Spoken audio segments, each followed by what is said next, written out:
Rachel, enchantée Frédéric. Je suis Virginie Amorera, donc je fais partie de l'équipe de Jungle. Je vous expliquerai d'ici quelques minutes un petit peu ce qu'on fait exactement. Moi, de mon côté, je suis responsable de l'équipe de gestion de clients. Donc, au-delà d'être un bureau de comptabilité, on a une équipe dédiée pour l'accompagnement de clients. Et effectivement, on a la plupart, 90%, j'ose dire, qui sont francophones. Donc, toute l'équipe est également francophone pour nous permettre d'accompagner au quotidien les entrepreneurs et les aider, au-delà de gérer la comptabilité, à prendre des décisions. Donc, c'est pour ça qu'on est là aujourd'hui.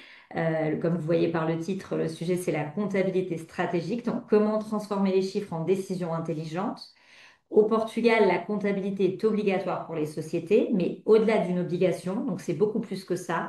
Ça permet aux gestionnaires et aux dirigeants qui utilisent bien les éléments et qui ont une bonne relation avec leur comptable de prendre des décisions beaucoup plus informées, de faire une gestion de la société avec beaucoup plus d'éléments, on va dire. Donc c'est pour ça qu'on est là aujourd'hui, pour vous expliquer sur quoi est-ce que vous avez besoin de vous concentrer, ce qui est important à savoir et comment utiliser la comptabilité pour vous aider au niveau de la gestion de votre société. Donc, pour l'agenda, on a donc prévu, je vais vous parler un petit peu de Jungle, juste pour présenter la société. Vous parlez des indicateurs clés pour piloter avec confiance. Donc, les rapports comptables sont très connus pour être très lourds et longs, des gros documents avec énormément de chiffres.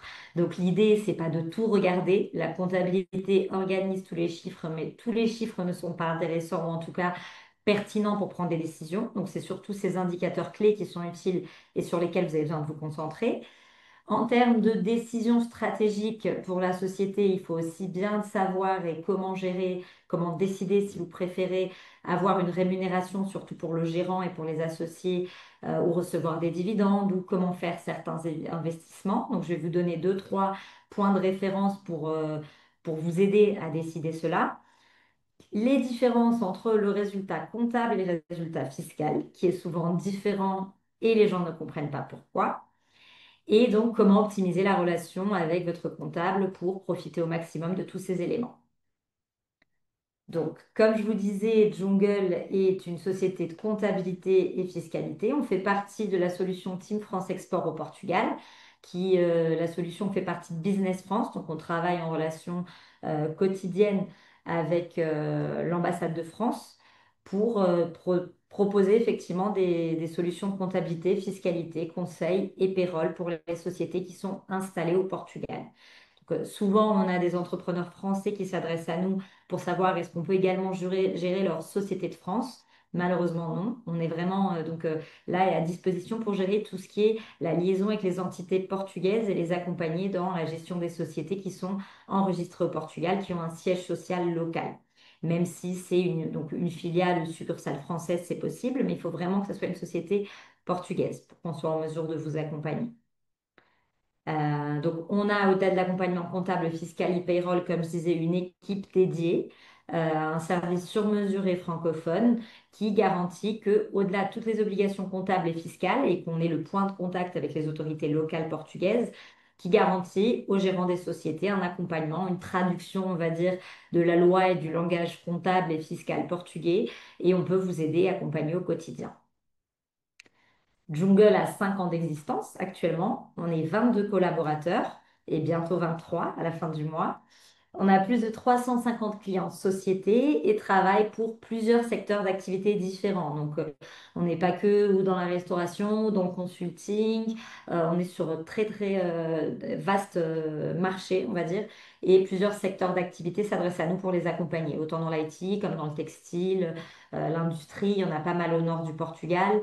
Et on a des comptables qui sont expérimentés sur plusieurs secteurs différents pour être sûr qu'on vous accompagne au mieux et aux particularités de chaque business. Donc, pour les indicateurs clés, comme je disais tout à l'heure, donc n'hésitez pas, Frédéric, Rachel, David, je vois qu'ils rentrent entre-temps. Si vous avez des questions, n'hésitez pas. Sinon, on trouvera un petit moment à la fin pour en parler un peu mieux. Pour les indicateurs clés, comme je vous disais, il y a énormément d'éléments à prendre en compte quand on regarde la comptabilité, mais tous ne sont pas, on va dire, prioritaires. Ce qu'il faut, c'est vraiment avoir la notion de quels sont les éléments et les résultats qui sont à la comptabilité, les indicateurs qui vous intéressent pour prendre des décisions et pour gérer la société au quotidien. Et donc ici, je vous en ramène quatre. la marge brute. Donc la marge brute, elle mesure si les prix de vente couvrent correctement les coûts directs de votre société. Je vous donne un exemple concret. On va dire que votre société a 50 000 euros de chiffre d'affaires, mais la marge est seulement de 15%. Là, il faut peut-être se poser la question, est-ce que le prix de vente est adapté? Est-ce que les coûts ne sont pas trop élevés? C'est ce genre de choses, en fait, que ces éléments vont vous aider à évaluer. Le résultat opérationnel, ça indique si l'activité est rentable avant de payer les impôts et les charges financières. Trésorerie, donc le montant réel que vous avez disponible pour payer les salaires, les fournisseurs ou investissements. Si, par exemple, une société a énormément de facturation et de chiffre d'affaires, mais elle a très peu d'argent disponible, il faut se poser la question, est-ce que, par exemple, vos fournisseurs ou vos clients, est-ce que vos clients vous payent dans des délais trop longs? Il faut peut-être revoir les délais de paiement, par exemple, ou si vous avez effectivement trop de coûts, les marges qui sont là dans la TVA, ça arrive souvent. Des fois, les décisionnaires font des calculs sur leurs marges en comptant TTC. C'est un problème. Pourquoi? La TVA n'est pas à vous. La TVA, vous êtes donc l'entité qui va la rendre à l'État. Donc, vous ne pouvez pas la considérer dans vos calculs comme si c'était une marge. Parce que sinon, vous vous trouvez très vite à noyer vos marges dans la TVA et à avoir toutes vos marges et toute votre trésorerie disponible dans les comptes de l'État. Pour simplifier un petit peu la chose, je vous donne un cas concret. J'ai une cliente il n'y a pas longtemps qui me disait, toute contente, ah Virginia, on a des marges géniales de 25% sur nos ventes. Mais je comprends pas, on n'a jamais d'argent. Et donc j'analyse avec elle et la conclusion à laquelle on est arrivé, c'est que bah, elle facture, elle paye de la TVA aux fournisseurs avec qui elle travaille, donc elle paye 23% de TVA, et ses clients, ils sont étrangers. Donc les clients ne lui payent pas de TVA à elle. Ça veut dire qu'en fait, sa soi-disant marge de 25, c'est les 23% de TVA plus 2%. Donc en fait, sa marge, elle est de 2 et pas de 23, parce qu'elle a fait les mauvais calculs. Toute sa trésorerie était dans les coffres de l'État à récupérer en TVA. Ce qui est un problème, puisque vous vous retrouvez à avoir besoin de payer des salaires tous les mois. Vous ne pouvez pas avoir l'argent bloqué, on va dire, même si la TVA est récupérable, vous ne pouvez pas vous retrouver avec la TVA toute votre trésorerie en TVA. Donc, ce genre de choses, c'est très important. Jamais faire les calculs avec la TVA et bien analyser tous ces éléments. Euh, un autre élément important, c'est par exemple le seuil de rentabilité. Donc ça, c'est quel est le montant minimum de vente que vous avez besoin pour assurer tous les coûts et générer du bénéfice. Donc quand vous regardez toutes les dépenses mensuelles que vous avez dans la société, à combien vous arrivez et quel est le bénéfice dont vous avez besoin pour garantir payer tous les coûts. Ça, c'est effectivement le seuil de rentabilité. Tous ces indicateurs sont disponibles d'une façon plus ou moins claire dans les rapports. Donc, c'est très important de voir avec le comptable et de leur demander un tableau synthétique si besoin pour simplifier la lecture en disant, moi, j'ai juste besoin de voir ça, ça, ça pour ma gestion au quotidien et adapter les rapports comptables qui sont faits pour d'autres effets. L'objectif des rapports comptables, c'est raconter l'histoire détaillée de ce qui se passe dans la comptabilité de votre société et pas nécessairement pour vous apporter les éléments visuellement et rapidement les éléments dont vous avez besoin. Donc, n'hésitez pas à solliciter les comptables. Il y a des rapports standardisés, on va dire, avec ce qui est important. Sinon, faire un Excel à l'image de ce que vous avez besoin et voir avec le comptable est-ce que c'est viable de mensuellement vous envoyer ces éléments, par exemple trimestriellement, en dépendant de la fréquence à laquelle vous avez besoin de tout ça. Euh, Indépendamment de ces rapports que je vous dis, où est-ce qu'on arrive à trouver cette information? Si vous êtes relativement à l'aise avec les documents et les rapports que vous recevez déjà. Donc, dans le compte de résultat que vous avez, la société, vous pouvez analyser la marge brute, les coûts fixes et les résultats opérationnels, puisque vous avez vos ventes, vous avez toutes les dépenses, et très facilement, vous arrivez à comprendre, vente à côté des dépenses, est-ce que effectivement vous avez une marge sympa ou pas?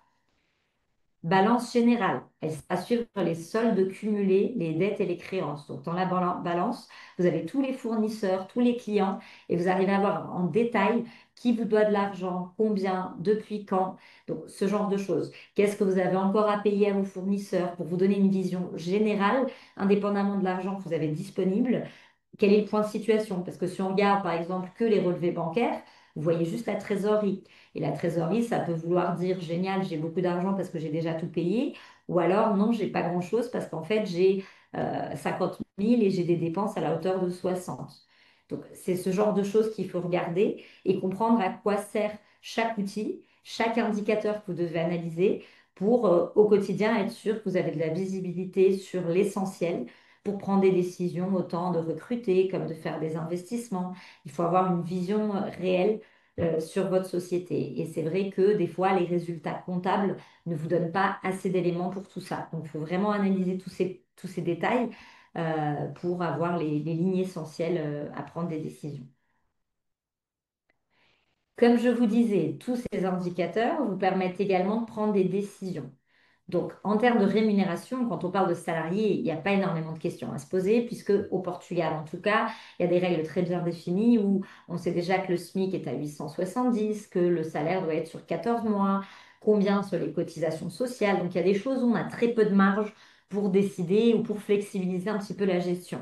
Par contre, pour la rémunération du gérant, des associés ou des potentiels investissements, vous avez la main. Et tout ça doit être décidé au vu de tous les éléments qu'on s'est dit jusqu'à maintenant. Par exemple, donc, si vous avez besoin de mensuellement payer vos dépenses, bien sûr, personnelles, c'est plus intéressant pour vous de récupérer un salaire. Si vous avez déjà d'autres façons de récupérer un salaire dans d'autres sociétés ou d'autres revenus fonciers ou autres, et vous n'avez pas nécessairement envie de payer ou de la trésorerie pour, de payer les charges sociales, puisque sur un salaire, vous allez toujours payer la sécurité sociale au Portugal, et on parle de 23,75% sur le salaire brut que vous allez toucher. Donc s'il n'y a pas de trésorerie pour ça, ou au début de la société, ça n'a pas de sens.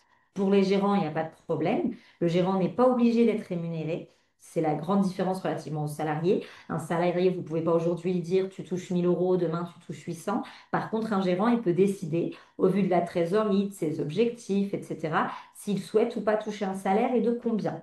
Donc, c'est des choses que vous pouvez analyser et voir ce qui vous convient le plus.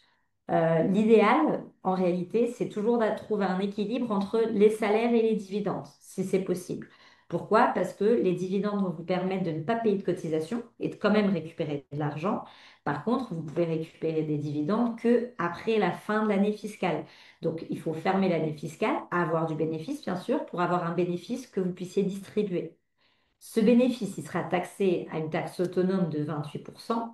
Donc, en dépendant de combien on parle, ça peut être plus intéressant pour vous de passer par la solution des dividendes et pas nécessairement des salaires, pour éviter les cotisations sociales.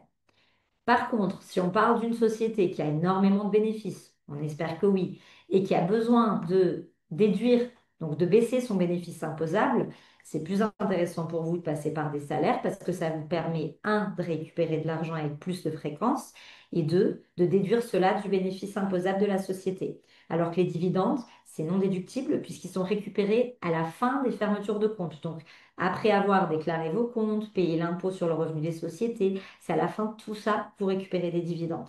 Alors que les salaires, comme c'est une dépense mensuelle, c'est considéré comme une dépense de la société. Donc, il faut vraiment se poser la question de qu'est-ce que vous avez besoin au quotidien et fiscalement, quelle est la solution la plus intéressante. Il n'y a pas de réponse universelle, on va dire. Il faut vraiment analyser la trésorerie de la société, quel est votre objectif et bien sûr les conséquences fiscales derrière cette décision. Faire des comparaisons, peut-être des simulations.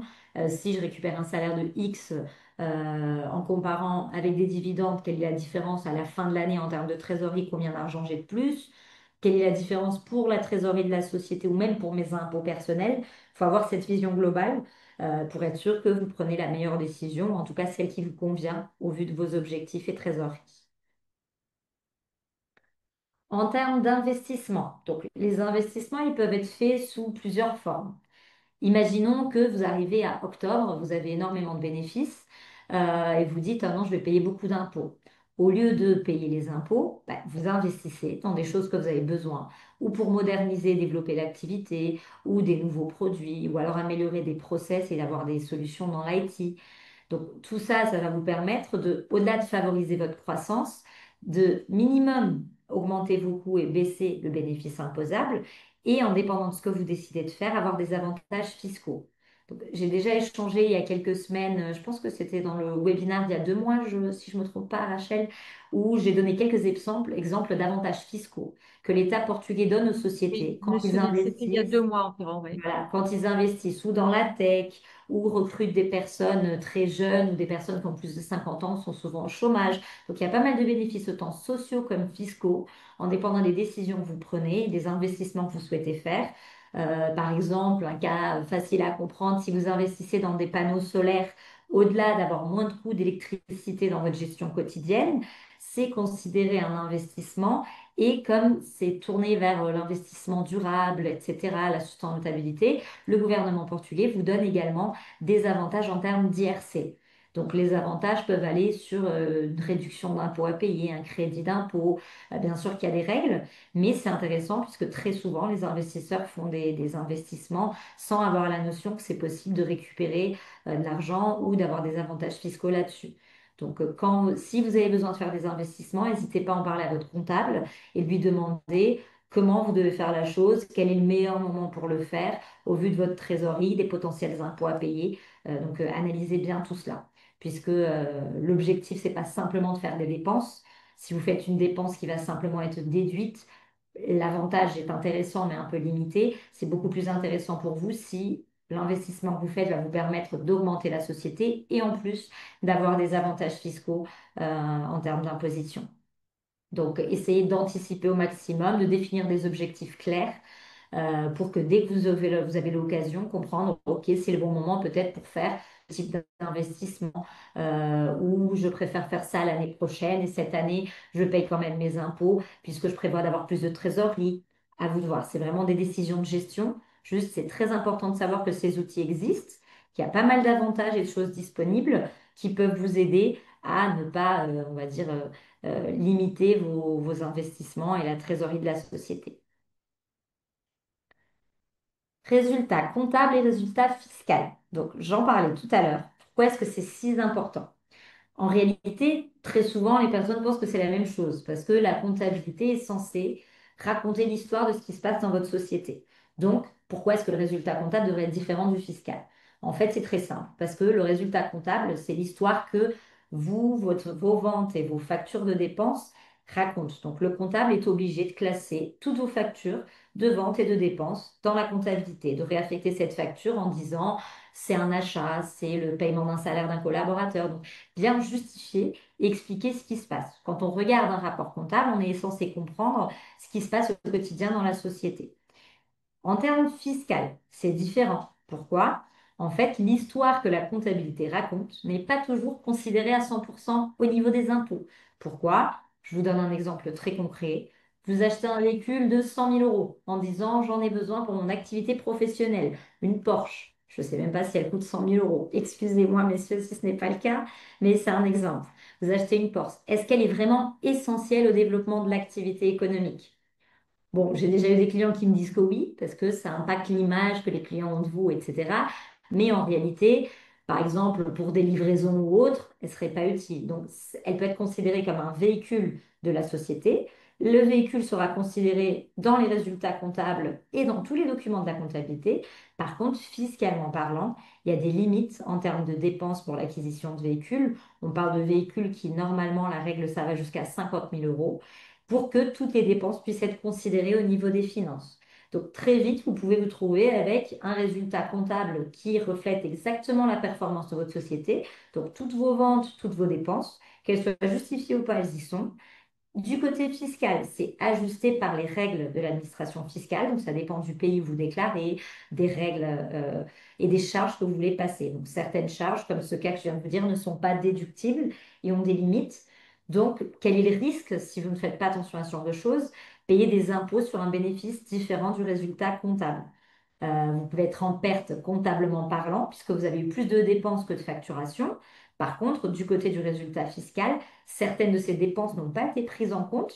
Donc, c'est comme si vous aviez du bénéfice et vous vous retrouvez à payer quand même des impôts. Donc, il faut vraiment avoir une notion réelle de ces deux éléments. Et si vous avez des besoins, bien vous assurer que pour que les charges soient prises en compte. On revient au B.A.B.A., au basique. Si on fait très bien le simple, tout va bien se passer. C'est avoir le NIF de la société, vous assurez que sur la facture, l'information est bien détaillée pour qu'on comprenne ce que c'est, que le comptable puisse justifier l'achat, que ce soit une voiture ou autre. À partir du moment où les charges sont déductibles, plus vous justifiez vos dépenses et plus vos charges suivent les règles de l'administration fiscale, plus le résultat comptable et fiscal vont se ressembler.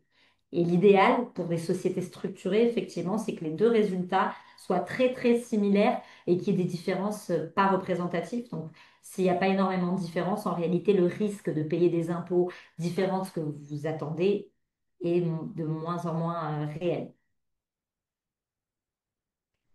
Qu'est-ce qui va vous aider pour tout ça? C'est un petit peu ce que je viens de vous dire, ce que je vous dis tout au long de la présentation. L'idéal, c'est d'avoir une bonne collaboration avec votre comptable, de lui donner tous les éléments au quotidien pour qu'il puisse répondre aux besoins des finances, de la sécurité sociale et vous accompagner à vous au quotidien. Donc pour ça, qu'est-ce qu'il a besoin? Le comptable a besoin du fichier SAFT. Je ne sais pas si vous savez tout ce que c'est. Le SAFT, c'est le fichier qui intègre toutes vos ventes, qui doit être communiqué mensuellement aux finances portugaises. Donc ça, vous êtes obligé de le faire, c'est vraiment une obligation. Les relevés bancaires actualisés pour identifier tous les mouvements bancaires, puisqu'ils doivent tous, quand on parle de société, pas d'auto-entrepreneur, mais quand on parle de société, tous les mouvements bancaires doivent être justifiés, toutes les lignes. Factures, même si c'est des petites factures, beaucoup de petites sommes donnent des grandes sommes. Donc, essayez au maximum d'envoyer toutes les factures de dépenses. Même en termes de TVA, ça vous intéresse. Vous pouvez récupérer la TVA que vous avez déjà avancée sur toutes les factures. Et surtout, n'hésitez pas à partager vos projets. Quand on parle de comptabilité, surtout en externe, quand vous avez un comptable assis à côté de vos bureaux, il voit ce qui se passe, il connaît les clients, il connaît le business, il sait quels sont vos objectifs. Donc, c'est beaucoup plus simple de vous accompagner. Quand on parle de petites structures qui ont des comptables en externe, la seule façon que le comptable a d'être réactif, de vous aider, d'être proactif, de faire des suggestions et de mieux gérer la comptabilité, c'est que vous lui partagez vos projets, vos objectifs pour qu'il ait la notion exactement de est-ce que vous souhaitez recruter, est-ce que vous avez des achats importants prévus, vous ouvrir une nouvelle boutique, donc tout ce genre de choses. Plus d'éléments vous partagez à votre comptable, plus ça va l'aider à autant bien raconter l'histoire en termes de comptabilité, comme vous aider à anticiper vos besoins, minimiser l'impact fiscal, tout ce genre de choses. Donc, c'est très important de maintenir des bonnes relations et de communiquer avec le comptable, lui l'informer au maximum de tous les éléments pour être sûr il a effectivement les éléments nécessaires pour traiter la comptabilité, vous accompagner. Ça va éviter des erreurs, ça va vous aider à ce qu'il vous conseille sur la stratégie et comment faire les choses, puisque des fois, vous avez une idée très concrète et légalement parlant, il y a trois, quatre solutions. Il faut voir laquelle est plus adaptée à votre situation. Et au moins prévoir les impacts fiscaux de tout ça pour vous aider à gérer au mieux votre trésorerie.